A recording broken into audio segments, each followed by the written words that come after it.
welcome back to the channel. So a bunch of little things happened since the last time I made a video for you guys. So I've been having a couple issues with focus. And some other changes that are good things.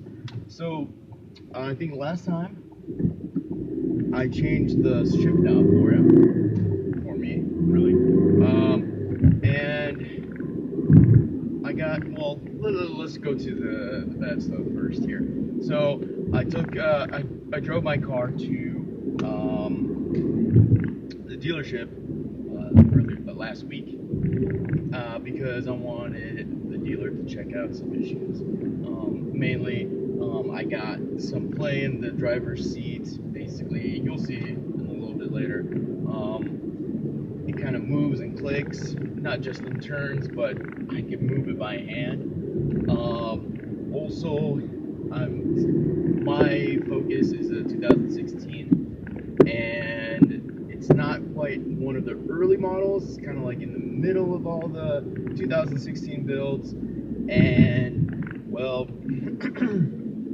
let's just say the early builds of the 2016, actually almost all the builds of the 2016 models, as far as I'm aware of, or at least in my opinion, my perspective on it, is that, or perception on it, is that the rear main seal or the PTU leaks.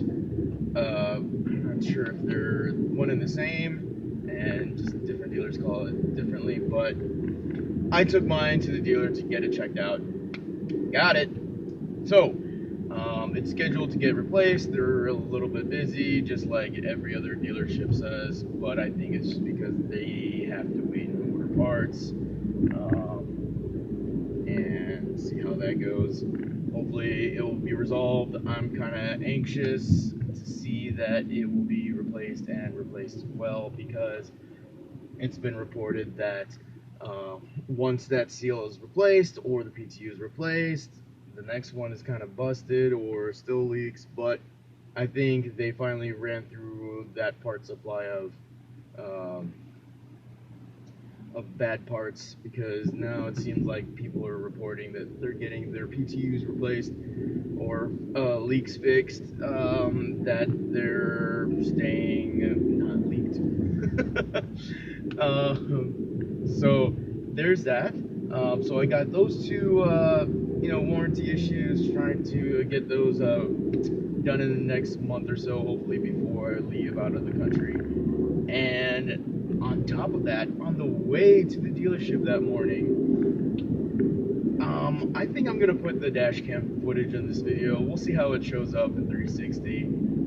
It's obviously not gonna be 360 because it's my dash cam here, but if you're not looking in the right spot, you might have to whip around to see it. But basically, I don't think it really showed up that well, but there was this rolled up piece of steel cable that was rolling around that jumped out of one of these guys' work trucks on the highway, and so it was crazy. I could see it maybe 50 yards ahead, but it was crazy to predict how it was going to go because people kept running it over.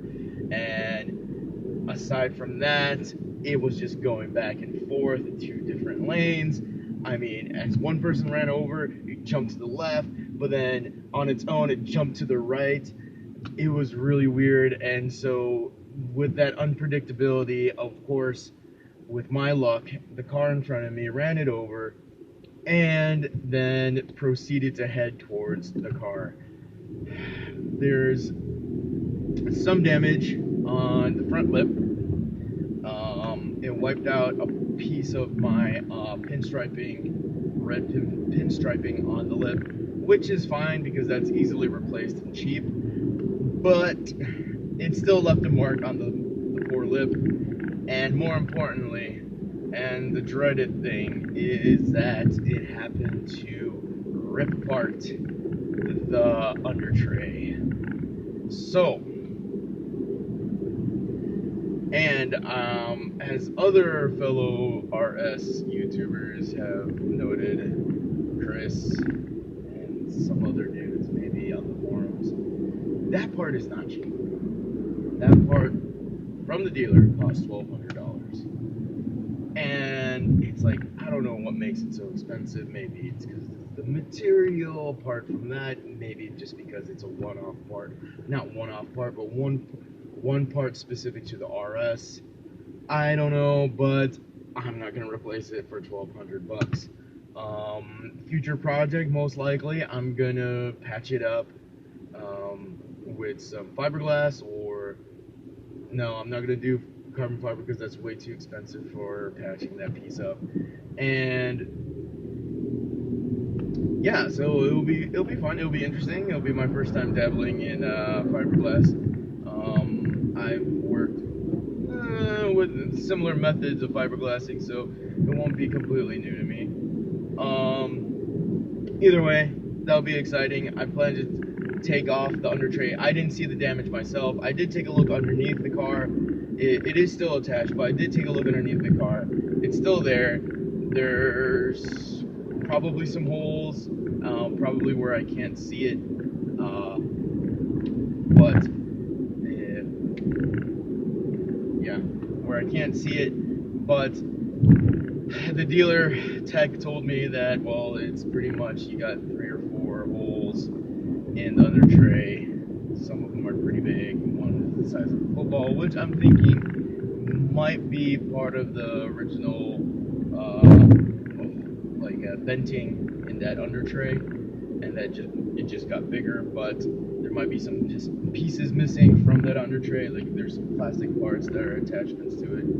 I don't know. I'll take a look myself, see how bad the damage is. But the good news is that it's still on there. It's still hanging on. It's not flopping in the wind. It's not dragging on the ground. So far, it could be, I mean, it could be worse, and it could be better. But it is what it is, as they say. So, that happened. Oh, and I happened to be on the way to the dealership, not only for those warranty issues, but also for the windows, because the windows, I got tinted. I'm sure you can't notice it right now, but the windows are tinted. I got them nicely dark at a legal level. It significantly makes a difference. I also do a walk around shot so that you guys can have an idea how much it's changed. I mean, very, very, very subtly, but it makes a big difference, especially in this Florida weather. Yeah, combine that with my Covercraft shade. The interior is completely dark. It helps out with having this hunk of metal for a shift knob. So I'm happy about that so far. It's a great investment. But yeah, more things to come, as I always say. And yeah, thanks for watching the video. See ya.